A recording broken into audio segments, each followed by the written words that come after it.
ഇത് ശ്വാസകോശത്തിൽ വരുന്ന ട്യൂബർകുലോസിസ് അല്ലെങ്കിൽ ക്ഷയരോഗം TB എന്ന് പറയുന്ന അസുഖത്തിനെ കുറിച്ചിട്ടുള്ള ഒരു വീഡിയോ ആണ്. അപ്പോൾ ക്ഷയരോഗം ശ്വാസകോശത്തിൽ വന്നു കഴിഞ്ഞാൽ എന്തൊക്കെ അതായത് ലക്ഷണങ്ങളാണെന്ന് നോക്കാം. അപ്പം പേഷ്യൻറ്റിന് കഫത്തോടു കൂടിയുള്ള ചുമയുണ്ടാവും, ശ്വാസമുട്ടൽ അതായത് TB അഡ്വാൻസ്ഡ് ആവുകയാണെങ്കിൽ TB സിവിയർ ആവുകയാണെന്നുണ്ടെങ്കിൽ പേഷ്യൻറ്റ് ശ്വാസമുട്ടൽ വന്നേക്കാം. അതുപോലെ രക്തത്തോടു കൂടിയുള്ള കഫം വന്നേക്കാം. പിന്നെ വൈകുന്നേരങ്ങളിൽ പേഷ്യൻറ്റിന് പനി വരും. പിന്നെ loss of weight, loss of appetite അതായത് വെയിറ്റ് കുറയും, പേഷ്യൻറ്റ് വിശപ്പ് കാണത്തില്ല. അപ്പോൾ ഇതൊക്കെയാണ് ശ്വാസകോശത്തിൽ വരുന്ന ട്യൂബർകുലോസിസിൻ്റെ സിംറ്റംസ്. ഇനി ശ്വാസകോശത്തിൽ തന്നെ വരുന്ന ട്യൂബർകുലോസിസ് അതായത് കഫത്തോടു കൂടി വരുന്ന ട്യൂബർകുലോസിസ്, അതായത് നമ്മൾ കഫം ടെസ്റ്റ് ചെയ്യുമ്പോൾ TB പോസിറ്റീവായിട്ട് വരുന്ന ട്യൂബർകുലോസിസ് ഉണ്ട്. അതല്ലാതെ അത് കഫത്തോടു കൂടിയുള്ള ചുമയല്ലാതെ തന്നെ കുത്തിയുള്ള ചുമ, അതായത് ഡ്രൈ കോഫായിട്ട് വന്നിട്ട് പ്ലൂറൽ എഫ്യൂഷൻ എന്ന രീതിയിലും TB വരാം. അപ്പോൾ പ്ലൂറൽ എഫ്യൂഷൻ എന്ന് പറയുമ്പോൾ നമ്മുടെ ശ്വാസകോശത്തിൻ്റെ പുറത്ത് 2 കവറിങ്സ് ഉണ്ട്, അതായത് പ്ലൂറൽ കവറിങ്, പ്ലൂറ എന്ന് പറയും.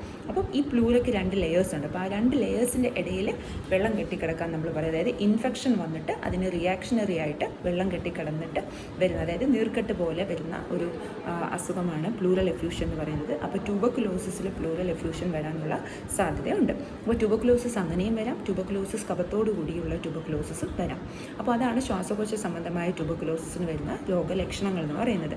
അപ്പോൾ നമ്മൾ ശ്വാസകോശത്തിൽ വരുന്ന TB സംബന്ധമായിട്ടുള്ള ഒരു പേഷ്യൻറ്റ് നമ്മൾ TB സസ്പെക്റ്റ് ചെയ്യുന്നുണ്ടെങ്കിൽ, അങ്ങനെ നമ്മൾ TB സസ്പെക്റ്റ് ചെയ്യുന്ന പേഷ്യൻറ്റിന് എന്തൊക്കെ ടെസ്റ്റുകളാണ് ചെയ്യുന്നതെന്ന് നോക്കാം. അപ്പോൾ ആദ്യമായി ബേസിക് ഇൻവെസ്റ്റിഗേഷനായി നമ്മൾ കഫം പരിശോധനയും ചെസ്റ്റ് എക്സ്റേയും ചെയ്യും. അപ്പോൾ കഫം പരിശോധിക്കുന്ന സമയത്ത് എപ്പോഴും കഫം പരിശോധിക്കുമ്പോൾ TB പോസിറ്റീവായിട്ട് വരണമെന്ന് നിർബന്ധമില്ല. അതുപോലെ ചെസ്റ്റ് എക്സ്റേ എടുക്കുന്ന സമയത്ത് നമുക്ക് TB ലീഷൻസ് ചെസ്റ്റ് എക്സ്റേയിൽ അതിൻ്റെ ചേഞ്ചസ് കാണാനായിട്ട് സാധിക്കും. അത് ഞാൻ പറഞ്ഞ പോലെ പ്ലൂറൽ എഫ്യൂഷൻ ആണെങ്കിലും കഫം പോസിറ്റീവായിട്ട് വരുന്ന TB ആണെങ്കിലും രണ്ടിലും നമുക്ക് ചെസ്റ്റ് എക്സ്റേയിൽ ചേഞ്ചസ് കാണാനായിട്ട് സാധിക്കും. അപ്പോൾ നമുക്ക് കഫം പോസിറ്റീവ് ആവണം എന്നില്ല എന്ന് ഞാൻ പറഞ്ഞു. അപ്പോൾ നമ്മൾ കഫം പോസിറ്റീവ് അല്ലാത്ത ഒരു പേഷ്യൻറ്റിന് നമുക്ക് അടുത്തതായിട്ട് നമ്മൾ ചെയ്യുന്ന ഒരു ടെസ്റ്റാണ് ബ്രോങ്കോസ്കോപ്പി. അപ്പോൾ ബ്രോങ്കോസ്കോപ്പി കഫം നമ്മൾ ഈ പരിശോധിക്കുന്ന സമയത്ത് നമ്മൾ TB ടെസ്റ്റിന് വിടുന്ന പോലെ തന്നെ നമ്മൾ കൾച്ചറിനും വിടും. അതായത് വേറെ എന്തെങ്കിലും ബാക്ടീരിയൽ ഇൻഫെക്ഷൻ ആണോ എന്ന് അറിയാൻ വേണ്ടിയിട്ട് നമ്മൾ കഫം കൾച്ചറിനും വിടും. അപ്പോൾ അത് കഴിഞ്ഞിട്ട് നമ്മൾ ചെയ്യുന്ന ഒരു ഇൻവെസ്റ്റിഗേഷൻ, അതായത് ഒരു ടെസ്റ്റാണ് ബ്രോങ്കോസ്കോപ്പി. നമ്മൾ ബ്രോങ്കോസ്കോപ്പി എന്തിനാണ് ട്യൂബർകുലോസിസ് സസ്പെക്ട് ചെയ്യുന്ന പേഷ്യൻറ്റ് ചെയ്യുന്നതെന്ന് വെച്ച് കഴിഞ്ഞാൽ, നമ്മൾ കഫം പരിശോധിക്കാൻ വിടുന്ന സമയത്ത് റിപ്പോർട്ട് നെഗറ്റീവായിട്ട് വരികയാണ്. എന്നാൽ നമ്മൾ CT എടുക്കുമ്പോഴോ എക്സ്റേ എടുക്കുന്ന സമയത്തോ നമ്മൾ TB സസ്പെക്ട് ചെയ്യുന്നുണ്ട്, അപ്പോൾ TB പോലെ തന്നെയാണ് അതിനകത്തിലെ ചേഞ്ചസ് എങ്കിൽ നമ്മൾ ബ്രോങ്കോസ്കോപ്പി ചെയ്യും. അത് കൺഫർമേഷന് വേണ്ടിയിട്ടാണ് നമ്മൾ ബ്രോങ്കോസ്കോപ്പി ചെയ്യുന്നത്. ബ്രോങ്കോസ്കോപ്പി ചെയ്തിട്ട് നമ്മൾ ബാൽ വാഷിങ്സ് എന്ന് പറയും, അതായത് നമ്മൾ ശ്വാസകോശത്തിൻ്റെ ഉള്ളിൽ നിന്ന് സാമ്പിൾ നേരിട്ടെടുക്കുന്നത് തന്നെയാണ് നമ്മൾ ബാൽ വാഷിങ്സ് എന്ന് പറയുന്നത്. അങ്ങനെയുള്ള ഈ ബ്രോങ്കോസ്കോപ്പി ചെയ്ത് കിട്ടുന്ന നമ്മളുടെ ഈ സാമ്പിൾ നമ്മൾ പിന്നീട് TB ടെസ്റ്റിനയക്കും, കൾച്ചറിനയക്കും, ഫംഗൽ കൾച്ചറിനയക്കും. അപ്പോൾ ഫംഗൽ KOH മൗണ്ട് എന്ന് പറയും. അപ്പോൾ നമുക്ക് ഫംഗൽ ഇൻഫെക്ഷൻ ആണോ എന്നറിയണം, ബാക്ടീരിയൽ ഇൻഫെക്ഷൻ ആണോ എന്നറിയണം, ട്യൂബർകുലോസിസ് ആണോ എന്നറിയണം. അപ്പോൾ മിക്കപ്പോഴും കഫം നെഗറ്റീവ് ആവുകയും എന്നാൽ നമ്മൾ ചെസ്റ്റ് എക്സ്റേയിലും അല്ലെങ്കിൽ CT സ്കാനിലും TB സസ്പെക്ട് ചെയ്യും, നമുക്ക് TB ആണെന്ന് തോന്നിക്കുന്ന പേഷ്യൻസിനും മിക്കപ്പോഴും അത് നമ്മൾ ബ്രോങ്കോസ്കോപ്പി ചെയ്തിട്ട് വിടുന്ന സാമ്പിൾ ഇപ്പോഴും TBക്ക് പോസിറ്റീവ് ആകും. കാരണം അത് കൂടുതൽ സെൻസിറ്റീവാണ്, സെൻസിറ്റിവിറ്റി കൂടുതലാണ്. അതായത് നമ്മൾ കഫം പരിശോധിക്കുന്നതിനെക്കാട്ടിലും ശ്വാസകോശത്തിൻ്റെ ഉള്ളിൽ നിന്ന് നേരിട്ട് കിട്ടുന്ന സാമ്പിളാണ് ബ്രോങ്കോസ്കോപ്പി വഴി കിട്ടുന്നത്. അപ്പോൾ മിക്കപ്പോഴും അത് പോസിറ്റീവായിരിക്കും. അപ്പോൾ ഇതൊക്കെയാണ് നമ്മൾ ടെസ്റ്റുകളായിട്ട് ചെയ്യുന്നത്. അതായത് പിന്നെ നമുക്ക് മാൻടോക്സ് ടെസ്റ്റ് എന്ന് പറയുന്നത്, അതായത് നമ്മൾ സ്കിന്നിൽ ചെയ്യുന്ന മാൻടോക്സ് ടെസ്റ്റ് ചെയ്ത് നോക്കാം. അപ്പോൾ അതിനെക്കാട്ടിലൊക്കെ നമുക്ക്, അതായത് TB സസ്പെക്ട് ചെയ്യുമ്പോൾ നമ്മുടെ കൺഫർമേഷൻ എന്ന് പറയുന്നത് എപ്പോഴും കഫത്തിൻ്റെ ടെസ്റ്റ് നെഗറ്റീവ് ആവുകയാണെങ്കിൽ നമ്മൾ ബ്രോങ്കോസ്കോപ്പിയാണ് ചെയ്യുന്നത്. അപ്പോൾ പിന്നീട് നമ്മളിപ്പോൾ ഒരു വട്ടം പേഷ്യൻറ്റിന് പോസിറ്റീവായി, അതായത് TB പോസിറ്റീവായി, ഇപ്പോൾ കഫത്തിൽ പോസിറ്റീവായി അല്ലെങ്കിൽ ബ്രോങ്കോസ്കോപ്പി ചെയ്യുമ്പോൾ പോസിറ്റീവായിട്ടുണ്ടെന്നുണ്ടെങ്കിൽ നമ്മൾ പിന്നീട് പേഷ്യൻ്റ് ട്രീറ്റ്മെൻറ്റ്, അതായത് ട്യൂബർകുലോസിസിൻ്റെ ട്രീറ്റ്മെൻറ്റ് എന്ന് പറയുമ്പോൾ, അതായത് നമ്മളുടെ കേരളത്തിൽ അതായത് നമ്മൾ NTEP, അതായത് അങ്ങനെ ഈ കഫത്തിലോ അല്ലെങ്കിൽ നമ്മൾ ബ്രോങ്കോസ്കോപ്പി ചെയ്യുന്ന സാമ്പിളിലോ TB പോസിറ്റീവായിട്ട് വരുവാണെങ്കിൽ പിന്നീടുള്ള സ്റ്റെപ്പാണ് അതിൻ്റെ ട്രീറ്റ്മെൻറ്റ് എന്ന് പറയുന്നത്. അപ്പോൾ ട്യൂബർകുലോസിസ് പോസിറ്റീവായിട്ടുള്ള പേഷ്യൻ്റ്, അപ്പോൾ അങ്ങനെ പോസിറ്റീവ് ആവുകയാണെങ്കിൽ പേഷ്യൻ്റ് ഒരു കാരണവശാലും ടെൻഷൻ അടിക്കേണ്ട കാര്യമില്ല. അതായത് നമ്മുടെ ഗവൺമെൻറ്റിൻ്റെ TB പ്രോഗ്രാമായ നാഷണൽ TB എലിമിനേഷൻ പ്രോഗ്രാം, അതായത് NTEP എന്ന് പറയുന്ന പ്രോഗ്രാമിൻ്റെ അണ്ടറിൽ നമുക്ക് TB പേഷ്യൻസിനെ രജിസ്റ്റർ ചെയ്യാവുന്നതാണ്. അങ്ങനെ TB പേഷ്യൻസിനെ നമ്മൾ രജിസ്റ്റർ ചെയ്യുന്ന സമയത്ത് ഗവൺമെൻറ് തന്നെയാണ്, അതായത് ആ പ്രോഗ്രാമിന് ഗവൺമെൻറ് അണ്ടറിൽ നമ്മൾ രജിസ്റ്റർ ചെയ്യുന്ന സമയത്ത് അവരാണ് ഈ ഓർഗനൈസേഷൻ തന്നെയാണ്, ഗവൺമെൻറ് ഓർഗനൈസേഷൻ തന്നെയാണ് പേഷ്യൻറ്റിന് ടാബ്ലറ്റ്സ് ഫുള്ളി ഫ്രീ ആയിട്ട് കൊടുക്കുന്നത്. അതായത് ടാബ്ലറ്റ്സ് എല്ലാം, അതായത് ആദ്യം നമ്മൾ പേഷ്യൻസിന് 6 മന്ത്ലി ട്രീറ്റ്മെൻറ്റ് ആണ് ട്യൂബർക്കുലോസിസ് പോസിറ്റീവ് ആയിട്ട് കഴിഞ്ഞാൽ നമ്മൾ കൊടുക്കുന്നത്.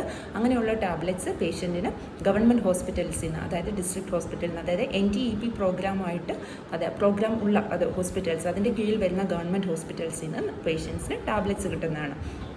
അപ്പോൾ ഇൻ കേസ് ഇനി പ്ലൂറൽ എഫ്യൂഷൻ ആയിരുന്നു, അതായത് ശ്വാസകോശത്തിൻ്റെ പുറത്ത് പ്ലൂറ എന്ന് പറയുന്ന ലെയറിൻ്റെ ഇടയിൽ കിടക്കുന്ന, അതായത് വെള്ളം കെട്ടിക്കിടക്കുന്ന പ്ലൂറൽ എഫ്യൂഷനായിട്ടാണ് TB വരുന്നതെങ്കിലും ആദ്യം നമ്മൾ ആ ഒരു അതായത് പ്ലൂറൽ ടാപ്പിംഗ് എന്ന് പറയും, അതായത് നമ്മൾ ആ വെള്ളം പുറത്തെടുക്കും. അങ്ങനെയാണെന്ന് വെച്ച് കഴിഞ്ഞാൽ നമുക്ക് നീഡിലിട്ടിട്ടാണ് അത് മിക്കപ്പോഴും നമ്മളത് ചെയ്യുന്നത്. അൾട്രാസൗണ്ട് വെച്ചിട്ടും ചെയ്യാൻ പറ്റും. നീഡിലിട്ടിട്ടാണ് മോസ്റ്റ് കോമൺ ആയിട്ട് പൾമണോളജിസ്റ്റ് ചെയ്യുന്നത്.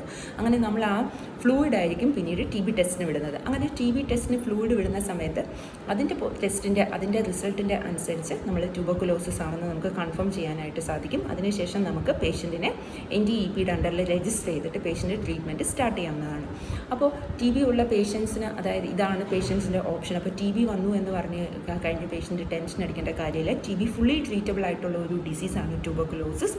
അപ്പോൾ TB എലിമിനേറ്റ് ചെയ്യാനുള്ള ഒരു ലക്ഷ്യത്തോടു കൂടിയാണ് ഗവൺമെൻറ് NTEP സ്റ്റാർട്ട് ചെയ്തിരിക്കുന്നത്.